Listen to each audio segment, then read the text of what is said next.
Detective stories have always been a popular genre in modern day media. Stories that follow our main heroes as they discover a situation in their city or environment and then use facts and logic in that environment to uncover the truth and the mystery. If we've got a season-long story, the reveal in this moment could even be a clue to an even larger mystery, or could just function as a nice little self-contained story from episode to episode. These kinds of stories appeal to the part of us that enjoys seeing mysterious evils being vanquished, to see a light get shone on the darkness that lives with us every day. In a similar vein to why we read the news to learn about what's going on in our government and with celebrities in the world, detective shows can reveal the hidden truths in the world. So in 2009, when Kamen Rider Decade was airing as a celebration for the previous 10 years of the Heisei era, someone at Toei must have said, "Frick it, let's do a detective season for the hell of it." As such, Kamen Rider Decade was ended early and the broadcasting schedule of Kamen Rider was changed forever, as Kamen Rider Double aired in September.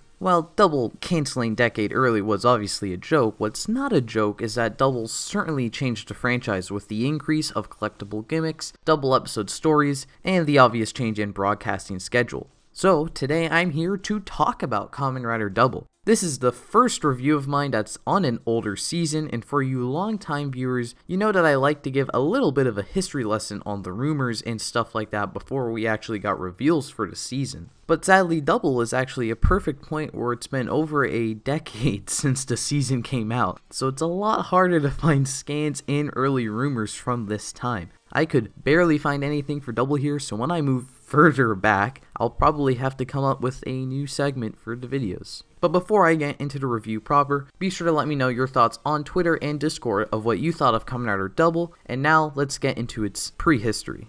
So, apparently Kamen Rider Double began life in the rumor mill as a Den-O sequel. Of course it did, because it's Den-O.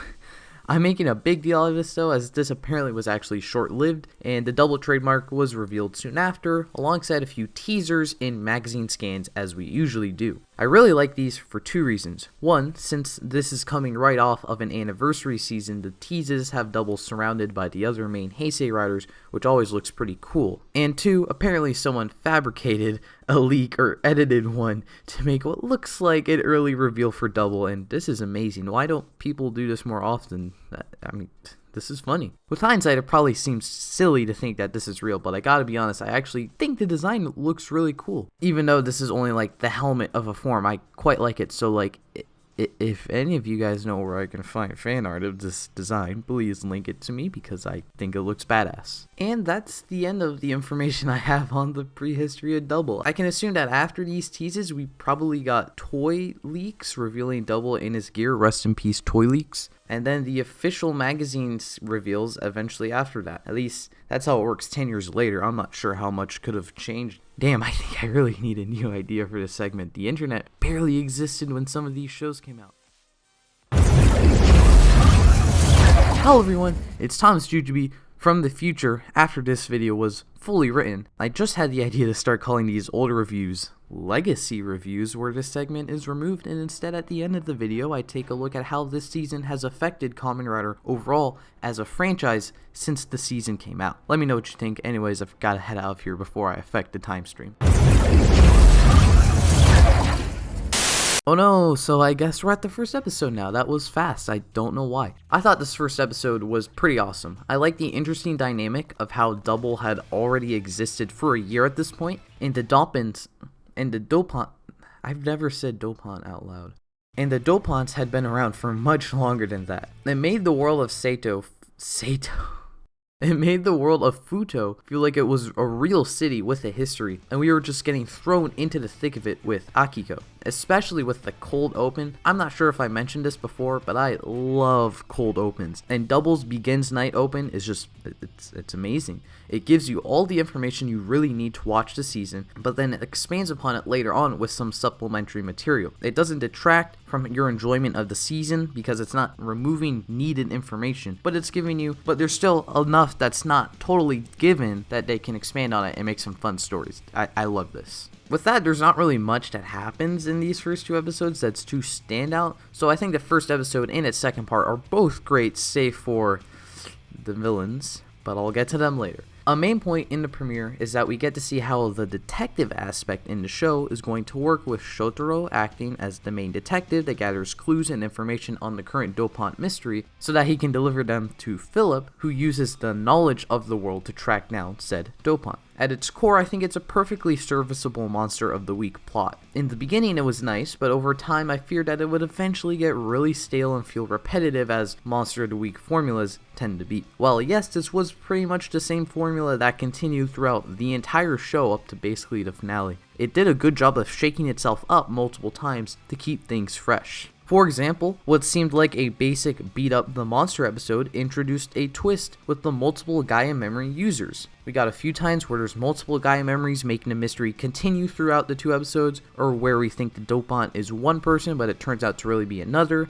And then to add another layer onto that, sometimes it's so obvious who the dopant is that they'll just completely confirm it in the beginning of the episode, and now there's a different plot going on. Or then they'll reveal who the dopant is because it seems so obvious and it's really a different person and you're not expecting it the whole time. Can't make this up, but they really go all out with this. So even though I think the episodes do a good job of keeping themselves fresh and not be too repetitive, you can't escape the 2 episode format. So when watching an odd numbered episode, you always know that you're not going to see the whole story by the end of the 22 minutes. It would have been cool to see this aspect get shaken up by the finale to really create the feeling that everything is going awry, but alas, it only happens in the very last episode because it's an epilogue and it would be weird to have your finale be 2 episodes. This is a minor issue though, and I didn't feel it detracted from the series overall, but do you know what did detract from the series for me? Okay, actually I didn't think Akiko was that bad. I hear most people say she's the most annoying character in the season and maybe all of Kamen Rider, and yeah, she's definitely annoying, but I don't really think she detracted all too much. As I mentioned in the first few episodes, I thought she was actually very important, because since Double was pre-established, she was a great way to open the world up to us, the audience. And then after that, she just functioned as the comic relief, which I would say was alright, but the changing slipper text, even though I can't understand Japanese, I think it was funny. If maybe I understood the language, it would be funnier. But beyond that, she doesn't really change as a character, and she doesn't really have an impact on the series, so because of that, I guess it's fine. Now, if that wasn't controversial, these next few seconds may be even more controversial. Do not start yelling. At first, I didn't really like Kamen Rider Axel. He shows up and it's just this angry, brash character who only wants to kill the W memory dopant, which confused me because I thought it was Double, but anyway. And then that's it. But then by the end of his 2 episode arc, because Double, we see that his family's killer is actually still out there, so his story will continue as the show goes on. Neat. Eventually he lightens up and hey, now I see him as this likable character. I think it's especially interesting that he became a Kamen Rider physically before he actually had the mindset of a true Kamen Rider. And a few of the episodes that mixed up the dopant formula had a lot of this development for his Kamen Rider personality per se. I really enjoyed that his arc finally came to a head when he let go of his anger and need for revenge that he's been learning to get rid of this whole time, and then he replaced it with the love that was in him all along, finally allowing him to defeat his rival and avenge his family. Now, I really like this character, and I'm especially excited to see him in the GOV cinema. Would you look at that? Perfect timing. Axel also added to the story with another character that I like, Shroud. I was pretty sure that Shroud was going to have more relevance beyond just supplying Axel with equipment at some point, but I didn't think she'd have the relevance she did have, as she's the original queen of the Sonozaki family of Museum, but she turned on her family because of their manipulation of their youngest son, Raito, who's Philip, of course. I think you watched the show. If not, damn, I just spoiled so much for you. At first, when she was just the supplier, I was waiting for her larger input on the story that it seemed like they were setting up. I was looking forward to what this character would do. Then we get the reveal that she's trying to create Cyclone Axel Extreme and has been manipulating multiple events in order to make this happen, such as the creation of the Weather Dopant as Axel's rival. I especially love that she was the client that enlisted Shotaro and his boss to save Philip. I was wondering the entire season, where the hell do these purified Gaia memories come from? And the Double Driver, and the Lost Driver. That's a movie exclusive thing, so I won't really call that a problem. I gotta be honest, I was totally getting ready to do another gimmick rant about where the hell these Gaia memories come from, and we don't really know exactly where they come from, how they're made, but we do get the reveal at the end where the Double Driver comes from, and presumably all the other stuff as well. So I would have loved to see it earlier, but I'm probably the only person on the planet who cared about where the hell that double driver came from in the beginning of the show, so it's fine. It was also teased in the openings with how we're looking through Shroud's eyes, and you can tell because of the gloves. Goddamn, these openings can't be clever. Now, speaking of the Sonozakis and the end of Double, let's talk about my real biggest problems with Double. The Sonozaki family is so weird in the beginning of the show. Our introductory scene is Psycho literally going, "Dad, I want to marry this dude. Also, I'm going to turn into Taboo for no other reason other than to ruin any mystery we're dopants. There's no real reason for me to transform here. Also, she doesn't have legs. How is she standing?" And then at the end of the episode, Hihiriko, whose name I can't pronounce, I'm going to call him Nazca, he walks in naked and turns into a dopant. I just felt like the villain stuff felt so awkward in the beginning episodes. It just felt kind of like haphazardly placed in for no real reason and had such a difference in tone compared to the scenes around it. We got Double fighting monsters and then Nazca. I think it got more interesting when we started to focus on Nazca as a rival to Double, and there was a better connection, and then his wife killed him. Oops. Psycho herself is alright, she's just a petty asshole and it's kind of hilarious. She murders her husband, and in a few episodes later, she begins falling for another dopant, but because this one is just insane, she likes him better. Psycho. Oh. I actually really liked when she was on the run from her own family and was at the edge of survival. And then Foundation X. This was part of Ryubi's plan though, so I think it's fine. She became a red Nazca too, so, red. Speaking of Ryubi, we're gonna talk about him last because now we're talking about Wakana. My biggest problem with Wakana overall was that her shift to the dark side seemed so out of left field. The whole series, she's got this bubbly personality and seems the most morally correct of the Sonozakis, besides Shroud and Raito, of course. And then she takes this hard U-turn and goes straight back into Crazy Town and becomes hell-bent on the Gaia Impact. I'm not even gonna talk about the Gaia Impact, that's like barely mentioned. I don't really know what it is. Then I remembered that outside of the Healing Princess show, she has that weird quirk and then acts a bit like an asshole sometimes, and I mean, she is a dopant. So I guess Philip being late to this escapade and maybe something from Terror kind of sent her over the edge and made her evil. Speaking of Terror, tired of this transition yet? Sonozaki Ryubi is also alright. I liked he's another one of those villains that planned out everything to fulfill his master plan by distributing memories and allowing Double to fight them in order to turn Wakana into Clay Doll Extreme, which is disgusting looking. Get rid of it now, please. And then that's it. There's nothing else to him, but I liked he's just a mastermind and he should have been our final boss. More on that in a second. He has a creepy laugh too, and he turned his cat into a dopant. But if you think he's insane, I don't know whether to believe you or not. Whether dopant is insane. He's like attracted to dopants in a really, really weird way. More than actual people. And he's a dopant doctor. And he randomly like slurps or something. I don't know why. He's really creepy. I don't know what to tell you. He has a really cool design though. And he has his rivalry with Axel, but I already covered that, and that's like his entire purpose, just to serve as Axel's rival and be a really, really creepy dude. He's so weird, but I kind of like it.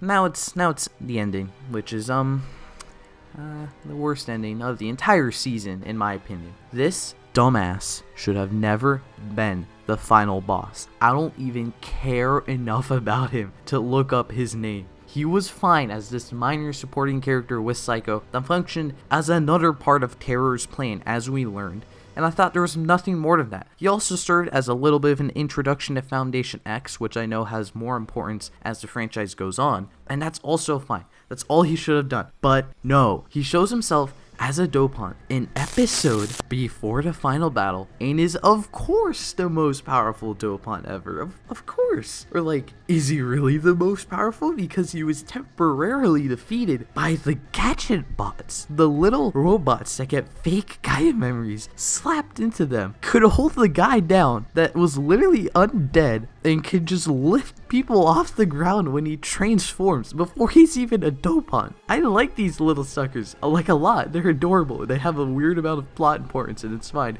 But like, how can they incapacitate our final boss? How do you let this happen? Not only that, but Shotaro helps too, and he's not even double. How does it, how? And it gets even worse for me, when literally any other Sonozaki member could have been a perfectly capable final boss.